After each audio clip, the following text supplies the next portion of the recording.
So welcome everybody. So this is, of course, a very special occasion. So yesterday we had the research symposium, and so today we have a gathering of alumni and friends of ICME to celebrate the 20th anniversary. So it's really a great event. I'm very excited about it.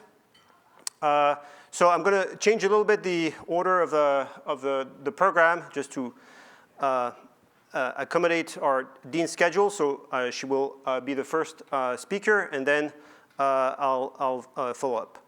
So I just wanted to make a note of the bingo. This is actually real, and there is a prize that you will get if you are the first the first 5 who finish the bingo will get a prize at 4 p.m. So I think it's a good opportunity to get to know other students in the program or other people you haven't met before. So our first speaker will be Jennifer Whittam, who, of course, is the Dean of the School of Engineering, and Fletcher Jones Professor in Computer Science and Professor of Electrical Engineering. Well, thank you very much for these your comments. Yeah.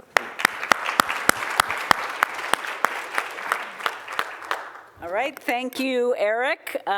Looks like you're all having a lot of fun here.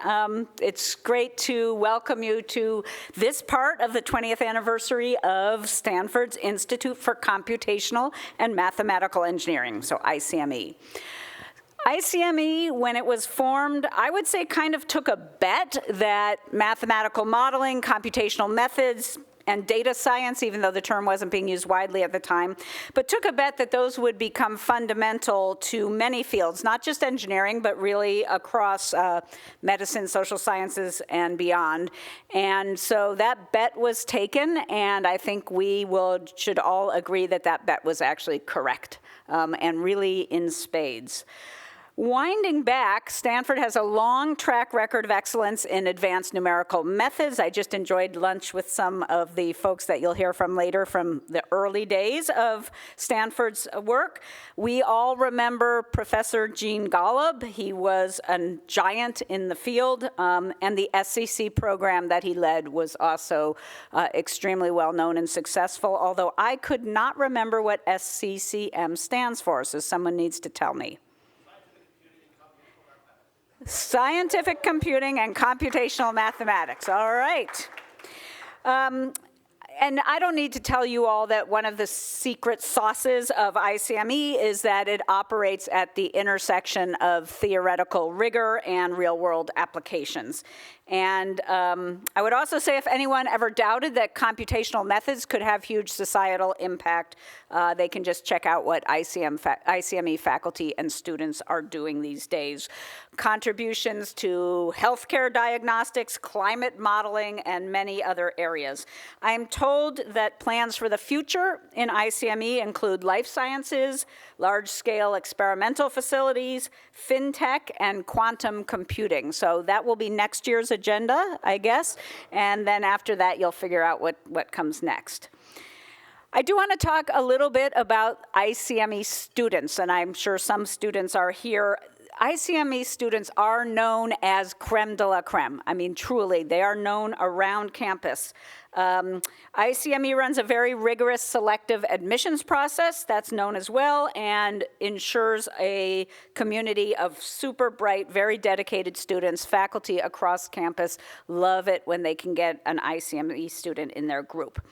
And the program itself provides a robust curriculum and excellence in research. It's also within the community a very strong collaborative program. I see it every day. It's in the same building where my office is. It's a community itself, but it also connects the students and researchers with partners across the engineering school and beyond, across all of Stanford and even beyond Stanford as well.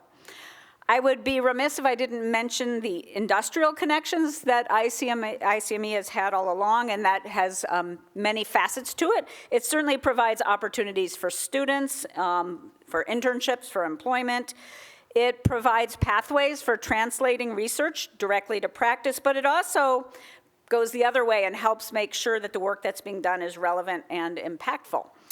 So ICME graduates, after going through this program, both master's students and PhD students are prepared to be leaders in academia, industry, and beyond. I think you'll hear about some of the different careers, and they certainly have achieved that. So we're celebrating the ICME program today, but what that really means is we're celebrating the amazing people that are part of that program, the faculty, staff, and students. So thank you all for being a part of this fantastically successful program, and congratulations on the first 20 years of accomplishments, and we'll see what the next 20 bring. Thank you. Had planned for a very short introduction, but then I started looking into the history of ICME, SCCM, and even before that, the numerical analysis group. And then I started collecting some photos and so on. So now it's a little bit longer, but hopefully I can still keep it short. Going back, it really started with Gene Gaub, and along with Joe Oliger and Joe Keller. So in 1987, they created the SCCM program, so Jennifer was just alluding to, and then ICME is basically the successor of SCCM and was created in 2004. And so, interestingly, this was Gaub's original vision, which remains true today, of an interdisciplinary program that integrates applied mathematics, computer science, and engineering. And so here you have a beautiful photo of Gene Gaub and some of his students for his 60th birthday celebration. And so some of you can recognize yourself in this picture, so I won't go through the names, but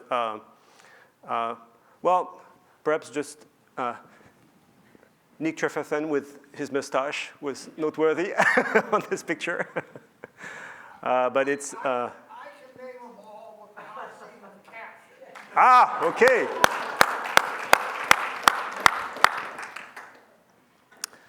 So of course, Gene had an impressive career, and one of his mantra was that some of the richest veins of discovery lie in the gaps between established disciplines and departments, and this is very much what ICME is all about. And of course, Gene got to work with some of the most talented researchers of the time, like James Wilkinson and many others.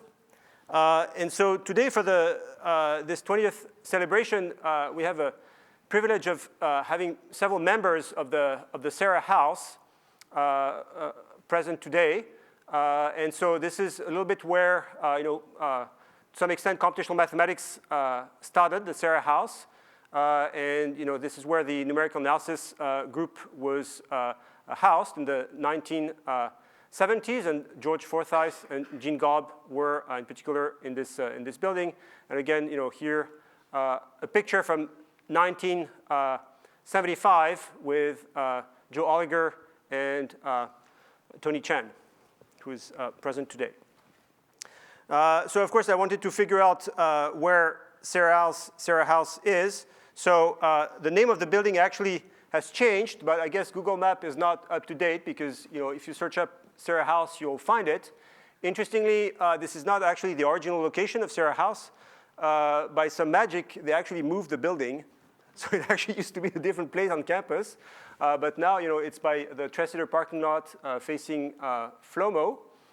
And I actually went this morning to take a picture, which looks remarkably like the previous location in 1975. So I guess they rebuilt moved the building, and it's still looks the same. So this is a great picture. You can see that this is a very interesting picture. It was sort of probably just kind of a random picture that was taken, but now it's so very important sort of artifact, if you wish. It lists all the faculty and students at that time in the numerical analysis group, 77, 78. And so again, many of these people are actually here today, and were students of Gene Gaub or Joe Oliger and others, and they all had tremendous impact in the field of scientific computing, numerical analysis, computer science, and so on and so forth. And other famous people like John Lewis, Dan O'Leary, John Margaret Wright, also, so they're not on this list, but just came graduated the previous year, and Bill Gropp, who basically created or is behind MPI, which we're teaching in ICME, joined the following year. So it's a very prestigious list here that was captured in this picture.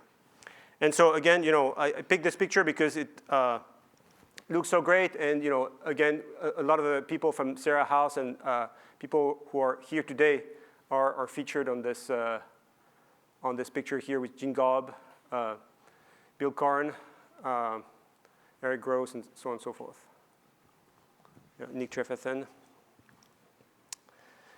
All right, so now going to the more recent leadership. So then SCCM became ICME. So the founding director was Professor Parviz Moin. So he was a director from 2004 to 2006. And then he was followed by Peter Glynn. And so during, Professor Glynn's tenure as the director of ICME, it was really when the program got started, and so there was a lot of difficulties and challenges around funding, for example, and so on. But there were a couple of gifts, in particular from KAUST, that proved kind of critical at this time to help the program kind of grow and sort of survive these early years. So I have to, I created a special slide for Margot because there was this huge snowstorm, and so she initially had planned to cancel her talk, but I guess she made it through the snowstorm. So thank you, Margot, for doing that. So she, I think it's fair to say that she really transformed the program quite a bit and expanded it in many ways. So for example, she's created the Hive, which is still very, very active, or large screen.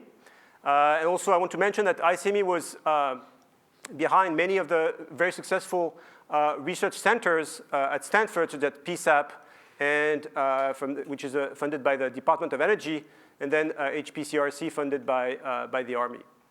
And so Margot has been very inspirational. In particular, she gave this talk, TEDx talk, that has become quite famous, "The Beauty I See in Algebra." And so I took this quote from, actually, and the picture is from an earlier anniversary, the 10th anniversary celebration, and this is a picture that was taken from the 10th anniversary. And then, of course, more recently, Gianluca Carino was the director until 2024, and then I started on July 15. Okay, so this is basically my introduction. So now we'll hear from Jim Plummer, who was the Dean of Engineering when ICME was created and really helped secure the program. And then we'll hear from the former ICME directors I just listed. And then we'll have two alumni keynotes, Tony Chan and Esteban, and then two panels. So we'll have the bingo winners, and actually there's a special prize for number one, which will be is going to be given away by Professor Nick Trefethen very, very kindly. So number one will get something unique and special, but we have prize for the top 5. And then we'll have the poster winners from yesterday's competition. So I just wanted to finish with this quote from Arthur Clarke: "The only way of discovering the limits of the possible is to venture a little way past them into the impossible," which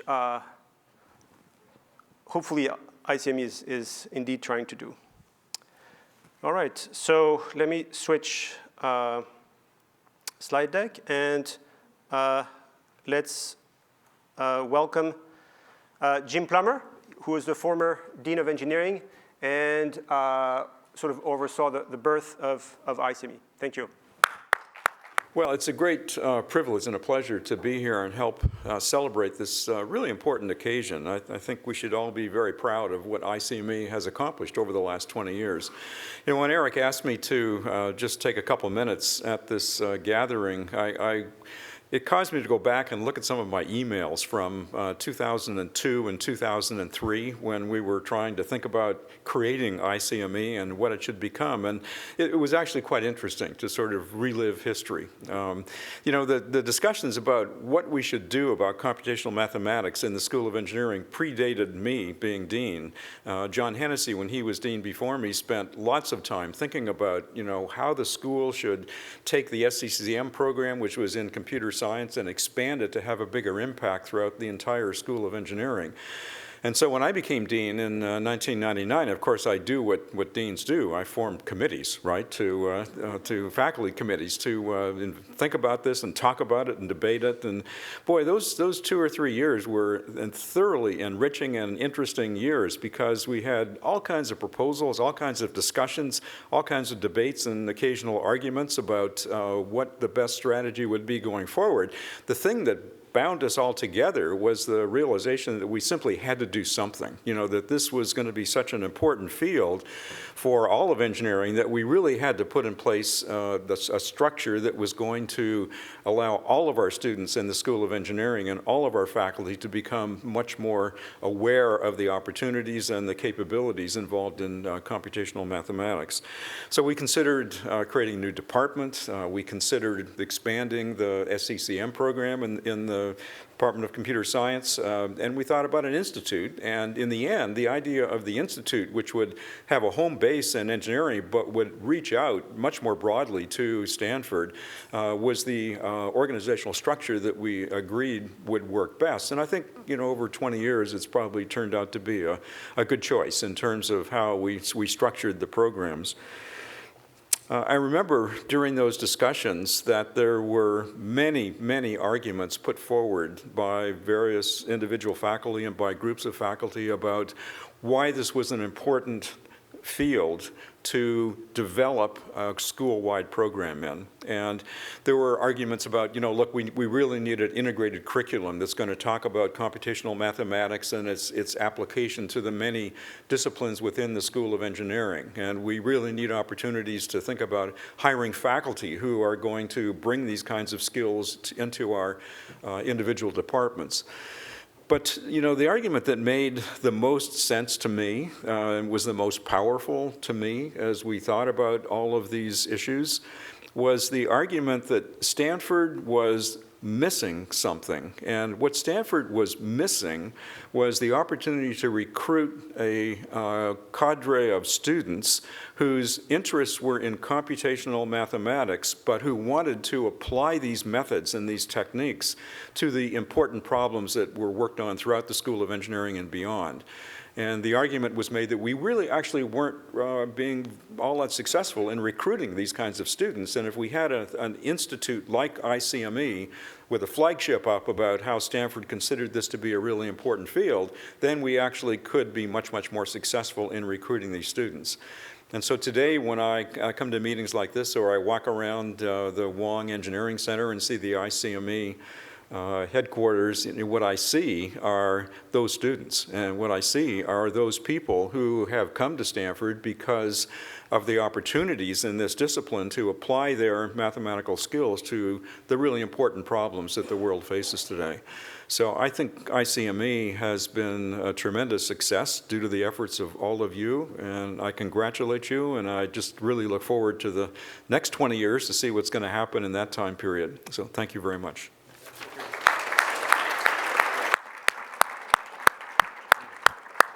Wonderful. Yeah, thank you.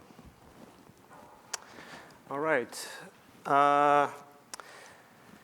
So next will be Professor Parviz Moin, who, of course, had a very special role in ICME, was the founding director, and you know, to a large extent, sort of really had the vision behind ICME and behind, you know, how ICME was structured, the classes, the curriculum, the students, and sort of the really articulating the need really for ICME and its existence. I'm delighted to be here, and thank you for inviting us to reminisce from the past a bit. So you all have heard how important the SCCM program was here at Stanford.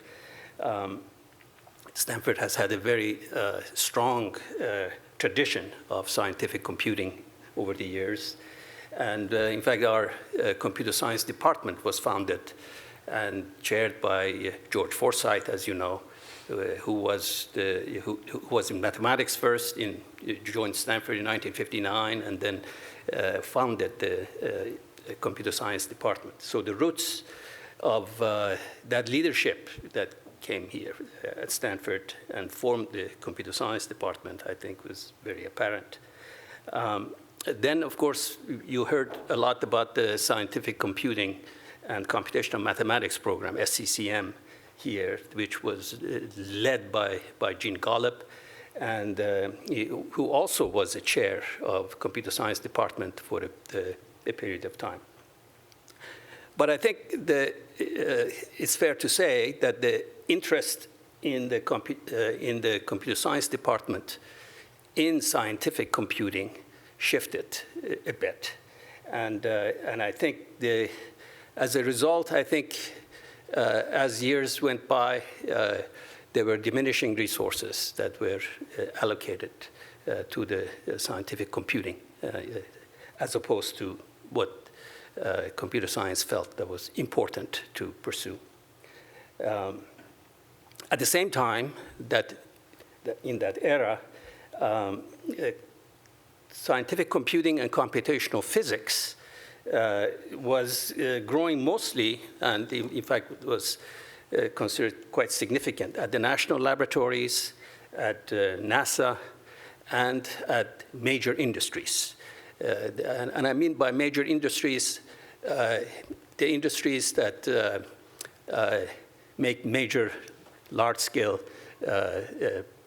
products going in aerospace, transportation, et cetera, where they all recognize the importance of computing to save considerable cost as opposed to physical tests, and replacing some of the physical tests that are very expensive with simulations, numerical simulations.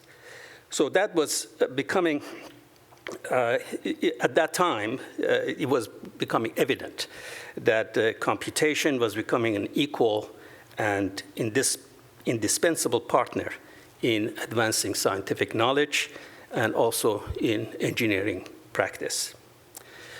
Just to remind you, at that time, the IBM Blue Gene computer was at the forefront, and it had 131,000 processors, and it was at the peak speed of 360 teraflops. And it was enabling a lot of things that we couldn't dream of doing before. Today, we are 4 orders of magnitude increase. We have seen 4 orders of magnitude increase in computational power. We are dealing routinely with exascale type machines right now. So Jim Plummer at that time felt that now we should recover that excellence in scientific computing here and provide some resources and build it, that was badly required to have established an independent institution outside of the usual silos of the departments and to try to promote the interdisciplinary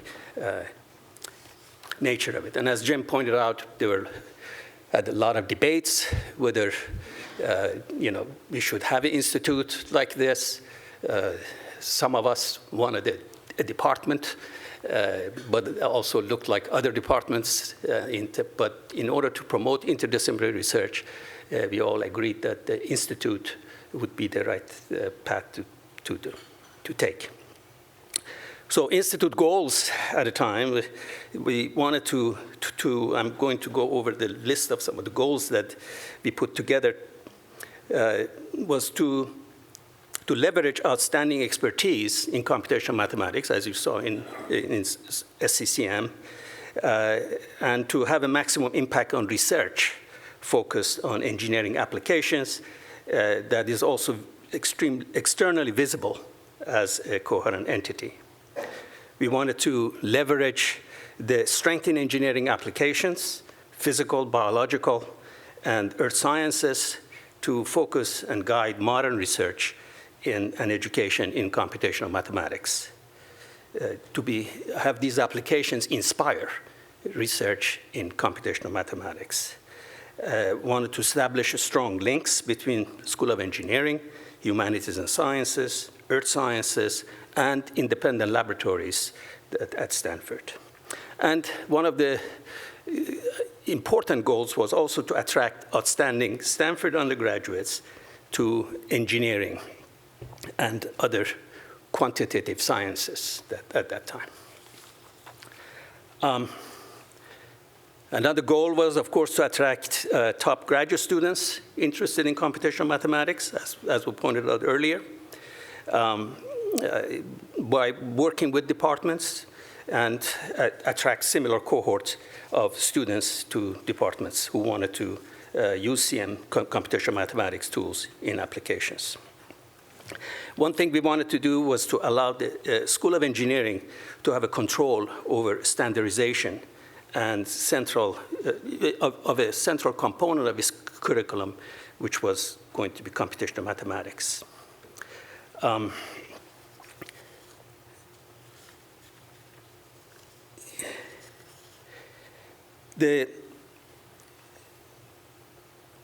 I pointed out that undergraduates was a big thing. One of the things that early on we discovered at Stanford, that we really had two pillars of excellence in computational mathematics. One group, and they generally didn't have much communication. And one group that was mostly rooted in SCCM, for example, was focused on partial differential equations and linear algebra at the time. And the other group, mostly in statistics and other departments, focused on what they called discrete mathematics. So we went around and tried to bring these two groups to combine their strengths in looking after computational, bringing forces together in engineering applications, and math models to be developed that will bring both discrete math as well as differential equation-based mathematics there. The graduate curriculum that was put together was, of course, the starting point was the SCCM program, and it was a great starting point. But we needed to broaden its scope significantly. And the idea was to balance discrete and continuous mathematics, and also add, very importantly, programming. We felt that computer programming is an essential skill for the modern computational mathematical engineer. Programming, applied mathematics, and also having a good feel for physical sciences as well, physical and biological sciences. We also felt that service, ICME took on a role, important role, of service courses for our undergraduates. And here we were impressed by some of our partners from industry, had the notion that the math-based engineering. It was very important to them to replace a lot of physical testing, as I mentioned earlier, with math, so-called math-based engineering, which was a lot cheaper rather than to prototype. So we developed the core courses for freshmen and sophomores in computational mathematics with engineering applications blended in there. And we felt that that will enhance the undergraduate students, which are very special here at Stanford, highly selective students' interest in engineering. They will enhance their interest in engineering once they see real applications as a product of their computational work. So this was just the early history of this unique interdisciplinary program. I think it's very clear that the future looks bright. Student enrollment is very high, and as you heard from Dean Widom. The students are very, very good. Top-notch students come to ICME. And the enrollment, of course, has increased dramatically from those days. There are new courses, new tracks. There is a thriving industrial affiliates program. And all of these have gone on since then.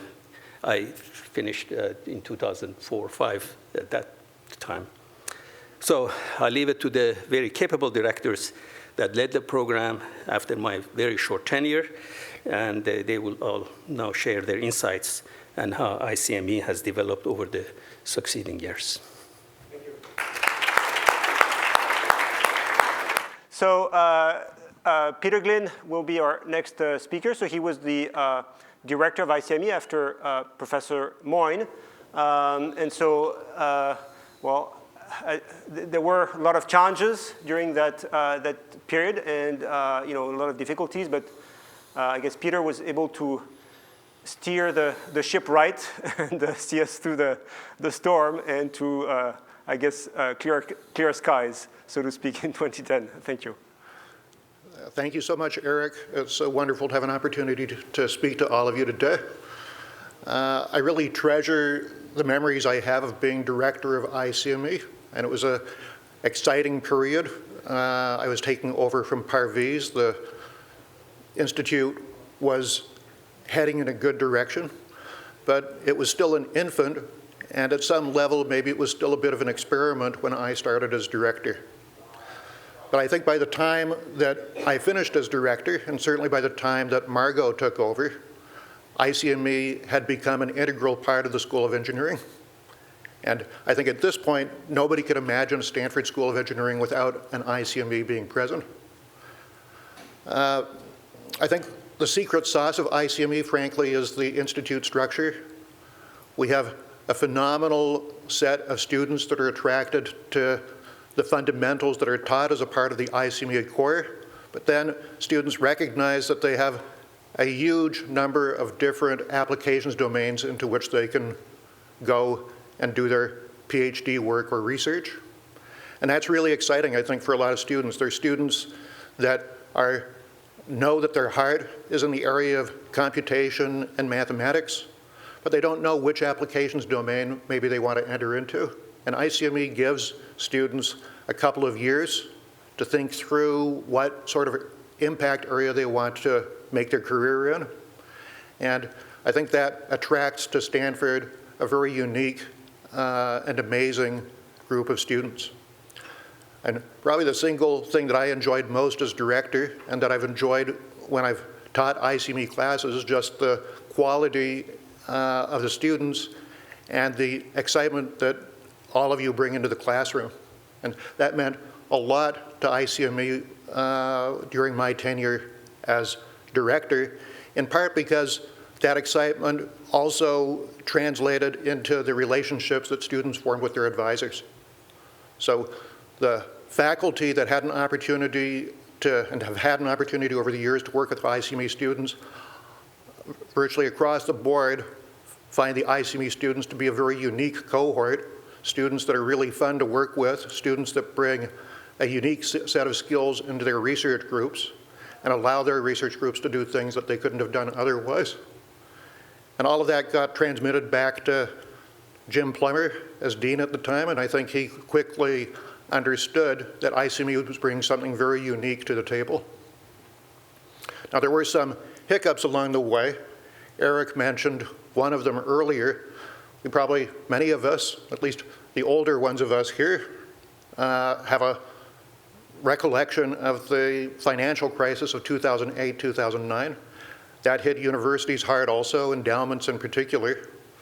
And there was some budget cutting at the time, and ICME also felt those budget cuts. But of course, unlike the departments, we didn't have some of the gift funds and reserves that departments would have, so it was a challenge for us to address those financial issues at the time. And we were very, very lucky that almost exactly at that time, the King Abdullah University of Science and Technology in Saudi Arabia came to Stanford, and were seeking help from Stanford in recruiting their initial cohort of faculty in the area of computational science to their university. So the King Abdullah University of Science and Technology in 2008-2009 was nothing more than some sand by the Red Sea in Saudi Arabia. It was just an idea at the time, but the Saudi government, and in particular the king, was willing to put lots of money behind this idea for a new university focused on science and technology. In any case, computer science and ICME joined together to help support that effort to recruit faculty, to not recruit so much as to select faculty. And that meant a number of trips that I took, and that Jean-Claude Letome from Computer Science took to Saudi Arabia to help support that effort. It was quite an interesting time. At that time, Saudi Arabia was still a pretty closed society. In particular, no tourist visas or anything of that kind, so it was an unusual opportunity to get to be able to visit Saudi Arabia in that period. There was concern about the human rights situation in Saudi Arabia. Those things were, I think, largely addressed through the structures that were put around the King Abdullah University of Science and Technology that were quite unique in terms of the Saudi university for that period. In particular, one of the things I was very happy to see happen was that men and women studied in the same classroom, took the same classes. That was not the case in other Saudi universities, at least in that period. Women were allowed to drive on campus. There were all kinds of other special rules that the university operated by that were not typical of the other universities in Saudi Arabia. And I think the presence of the university in the years since, it's been a very successful activity, I think, over the years for Saudi Arabia. And I think it has had the effect of ultimately leading to some liberalization within Saudi society. But in any case, from the standpoint of ICME, it had some huge benefits. So $25 million came to Stanford. That was shared equally between computer science and ICME.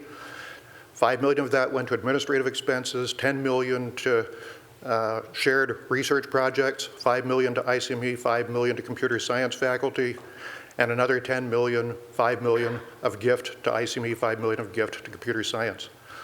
So that was, I think, an important development for ICME, and it gave ICME some financial stability that has proved to be helpful in the years since. One of the things that the initial cohort of ICME students might remember is that ICME started not in the Wang Engineering Center, but in the Durand building. And one of the exciting things as director was having the opportunity to talk to the students and to talk to the ICME faculty about what the future ICME space in the Wang Engineering Center should look like. And due to Jim Plummer's support of ICME, we did get premium space within the SOE quad. And in particular, we moved into the second of the 4 buildings that were built around the SOE quad roughly in 2010.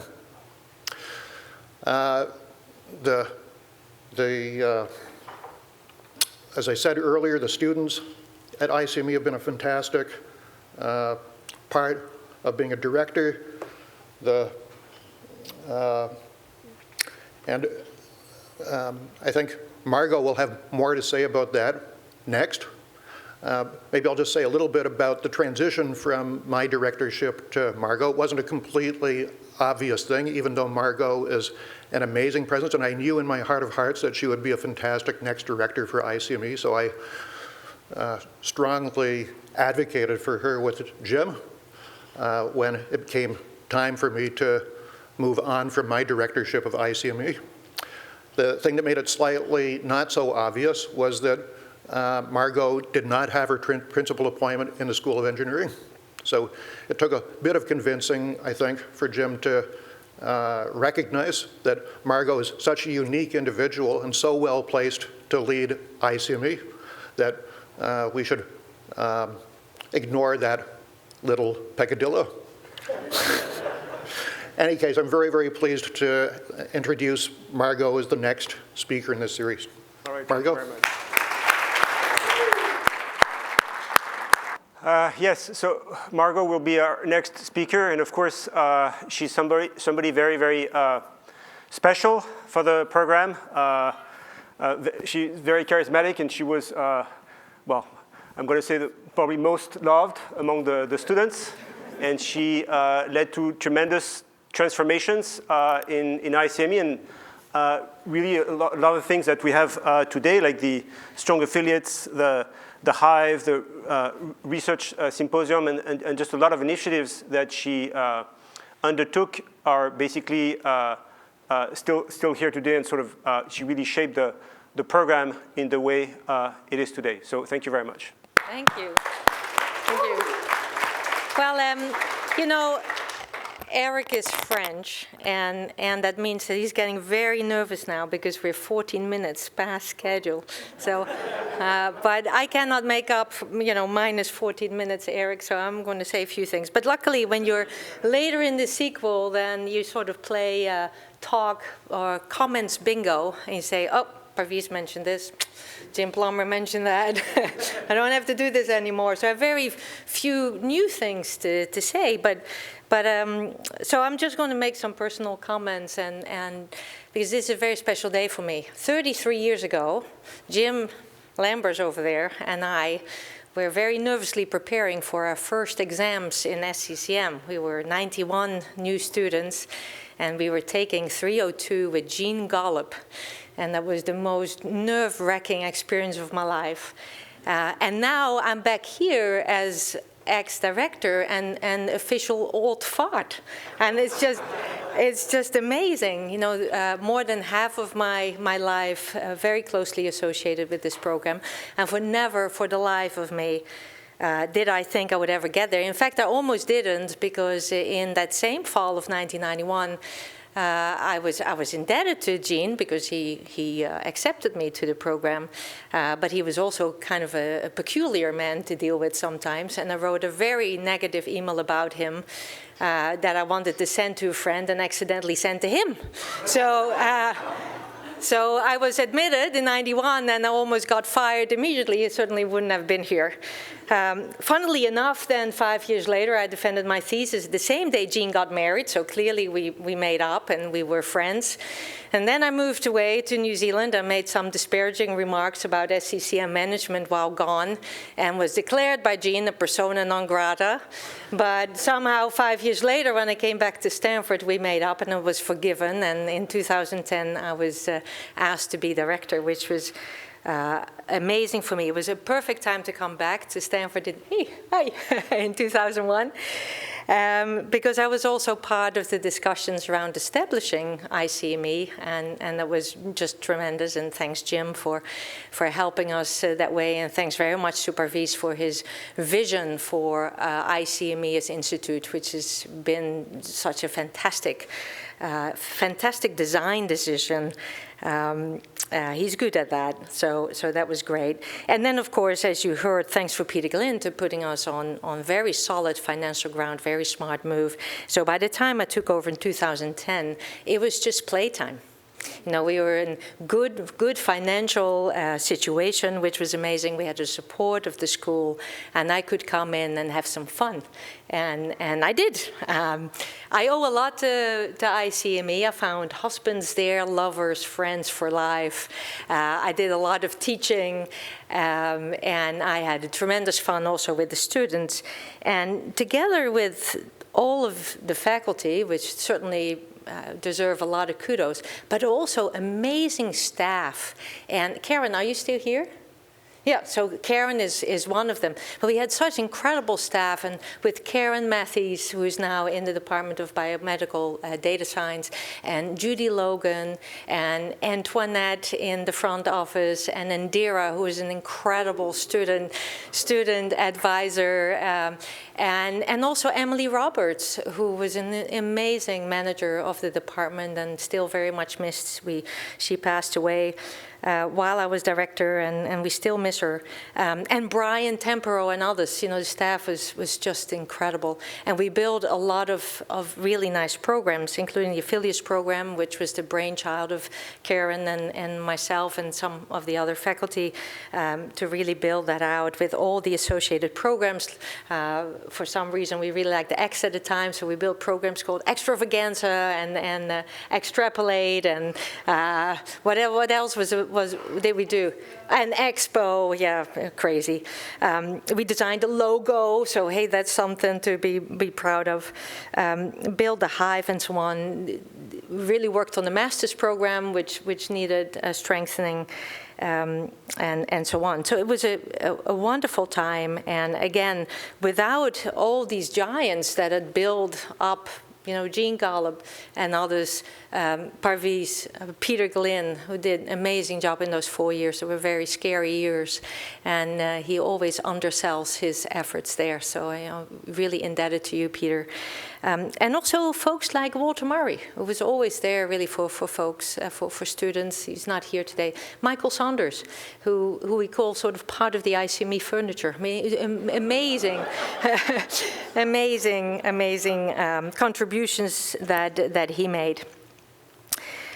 So yeah, it was fantastic. I remember days teaching with Lucy, my dog, the ICME dog, and I mention her because I know several of you in the audience remember her. I think she's the only dog in the world that really understands Gaussian elimination, because she came to my linear algebra courses for 8 years in a row, and very patiently sat at the podium while I was teaching elimination techniques.